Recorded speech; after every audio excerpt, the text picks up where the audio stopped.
দেবী দুর্গা মাতৃরূপে মর্তে আগমন করেন।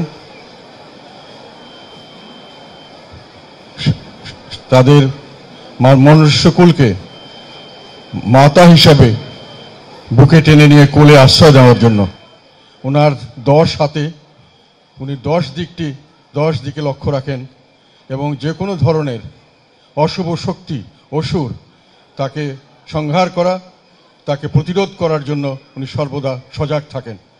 আস্থার প্রতীক, আমাদের সকলের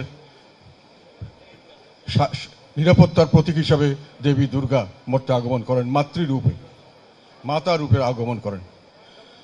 কাজে এই শুভ দিনে আমরা যেটা খেয়াল করছি, যে কোনোভাবেই হোক আমরা বিভিন্ন ধরনের অশুভ শক্তির দ্বারা সারা একেবারে বেষ্টিত হয়ে গেছে। আজকে এই একটা সুন্দর দিনে আমার হঠাৎ মনে পড়ে গেল যে আমাদের হিন্দুদের যখন কিছু দিন আগে একটা সমস্যা সৃষ্টি হয়েছিল, সাম্প্রদায়িক বিভিন্ন জায়গায় হিন্দুদের উপর অত্যাচার হচ্ছিল, সে সময় হিন্দুরা একটা আন্দোলন করেছিলেন।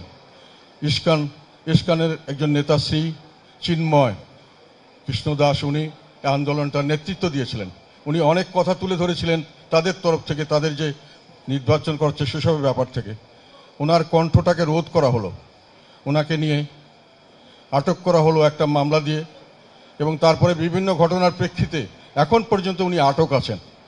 আমরা আইন কানুন কম বুঝি, তবে যেটা বুঝি সেটা হলো যদি আইনের শাসন বলে কথা থাকে তবে সেখানে হলো বিচারে দোষী সাব্যস্ত হওয়ার আগে কাউকে শাস্তি দেওয়া যায় না। কিন্তু দেখা যাচ্ছে যে বিচারের দোষী সাব্যস্ত হওয়ার আগেই দীর্ঘদিন থেকে ওনাকে জেলে রাখা হয়েছে, ওনার মতো অনেক মানুষকে জেলে রাখা হয়েছে এবং তাদেরকে বারংবার তাদেরকে কোনো জামিন দেওয়া হচ্ছে না। এখানেও আমার বক্তব্য কিছু নেই, আমি বড় আইনজ্ঞ না, তবে সাধারণভাবে আমি যেটা বুঝি সেটা হলো সাধারণ মানুষের বিচারকদের উপরে একটা শপথ নিতে হয়।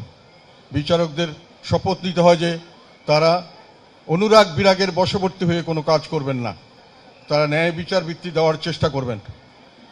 সেই হিসাবে আমি জানি না, আমার কাছে মনে হয়েছে যে সত্যিকার অর্থেই বিচার বিভাগ কি সেইভাবে কাজ করতে পারছেন, এটা বলা কতটুকু যৌক্তিক আমি মনে করি না। তবে স্বাভাবিকভাবে অভিযোগ উঠেছে যে বিচার বিভাগকে একটা অস্ত্র হিসাবে ব্যবহার করা হচ্ছে, উইপনাইজেশন অব দ্য জুডিশিয়ারি, এবং এই সরকার এটা ব্যাপকভাবে ব্যবহার করছেন।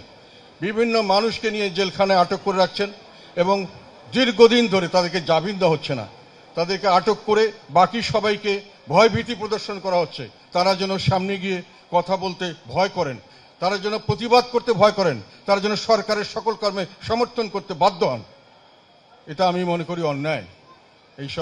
এই কারণেই আমরা বিগত সরকারের আমলে উইপনাইজেশন অব জুডিশিয়ারি, যেটাকে বলা হয় বিচার বিভাগকে অস্ত্র হিসাবে ব্যবহার, এটার প্রতিবাদ করেছিলাম। আমি আইনজ্ঞ নই, যারা আইন ভালো বুঝেন আমার যদি অপরাধ হয়ে থাকে ক্ষমা করে দেবেন। আমার কাছে মনে হয়েছে যে বিভিন্নভাবে এখনও আমাদের সনাতন ধর্মাবলম্বী মানুষ এখনও তারা বিভিন্নভাবে তার সত্যিকার অর্থেই নিরাপত্তাহীনতায় ভুগছেন। আমি নিজে ব্যক্তিগতভাবে অনেককে জানি, তাদেরকে সরকারি দোসর, আওয়ামী লীগের দোসর হিসাবে চিহ্নিত করে তাদেরকে নানান ধরনের মামলা মোকদ্দমা দেওয়া হচ্ছে। হয়তো অনেকেই আওয়ামী লীগের সমর্থক ছিলেন না, অনেকে হয়তো ছিলেন, কিন্তু তারা এমন কোনো ধ্বংসাত্মক কাজ করেননি। এবং আরেকটি জিনিস আমরা লক্ষ্য করেছি, ব্যাপকভাবে ব্যবহৃত হচ্ছে আমাদের এই ধরনের সনাতনী যারা আমাদের ভাই, আমরা তাদেরকে আপন নিজস্ব আত্মীয় মনে করি, তাদের বিরুদ্ধে আরেকটা জিনিস করা হচ্ছে যে বিভিন্ন সময় ফেসবুকে কিছু একটা খবর উঠলো, তারপরে বলা হলো ধর্ম অবমাননা করা হয়েছে, সেইভাবে কোনো বিচার আচার ছাড়া তাদেরকে ধরে পথে ঘাটে ধরে নির্মমভাবে তাদের উপর অত্যাচার করা হচ্ছে। সরকার ব্যবস্থা নেওয়ার চেষ্টা করছেন, এটা আমরা দেখছি, তবে সরকারের ব্যবস্থাতে কাজ হচ্ছে না, এটাও আমরা দেখছি। সরকার অনেক সময় নিরাপত্তা দিয়েছেন, জায়গা মতো বসিয়ে দিয়েছেন, কিন্তু আগে যেমন সরকারের নিরাপত্তায় মানুষের নিশ্চিত হতে পারত, আমরা লক্ষ্য করছি বর্তমানে সরকারের নিরাপত্তার কারণেও বললেও মানুষের নিরাপত্তাহীনতায় ভুগছেন। তো এগুলো আমাদের দেখতে হবে। আগামী দিন আমরা এখানে আসব, সবাই হাসি মুখে আসবো, হাসি মুখে যাব। আমরা সবাই এক দেশের মানুষ। আমি নিজে ব্যক্তিগতভাবে জানি যে আমাদের এখানে যারা আমাদের পাশে অন্য যে কোনো ধর্মের মানুষ তারা সমানভাবে আমাদের বাংলাদেশের নাগরিক এবং বাংলাদেশকে সেইভাবেই ভালোবাসেন এবং বাংলাদেশেই তাদের ভালোবাসার দেখানোর জন্য তারা যে কোনো ত্যাগ স্বীকার করেছেন অতীতে, এখনো করবেন।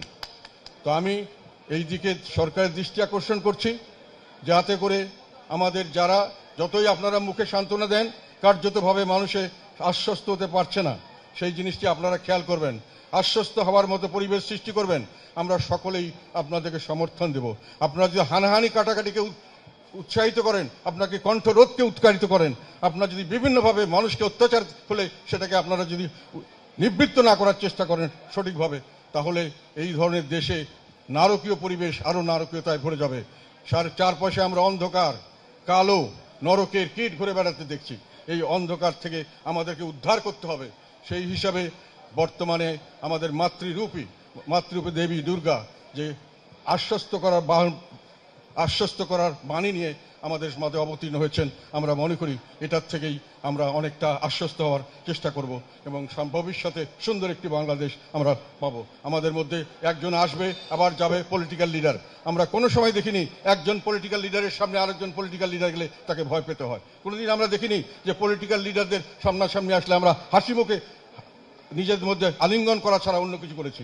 এখন পলিটিক্যাল লিডার একজনকে দেখলে মনে হয় যেন আমরা একজনের শত্রু, এখনই তাকে খুন করে ফেলতে হবে। এই পরিবেশ কেন আমরা তৈরি করলাম? কি কারণে এই ধরনের পরিবেশ বাংলাদেশ তৈরি হলো? এত সৌহার্দ্যের দেশ এই দেশ কিভাবে এই পর্যায়ে গেল, এটাই দেখার বিষয়। ভবিষ্যতে আমরা সুন্দর সুখী একটি বাংলাদেশ, যে বাংলাদেশ সকল নাগরিক সমান অধিকার ভোগ করবে, যেখানে কোনো ধরনের অত্যাচার, নিপীড়ন, নির্যাতন থাকবে না। সেজন্য আমরা আপনাদের সঙ্গে জীবন বিসর্জন দেব, দরকার হলে আপনাদের সঙ্গে থাকবো, সবার সঙ্গে থাকবো। বাংলাদেশের ধন্যবাদ সবাইকে। শিয়া বাটার ও ভিটামিন ই সমৃদ্ধ লিলি বিউটি সোপ, তারুণ্যময় উজ্জ্বল ত্বকের জন্য। রিমার্ক,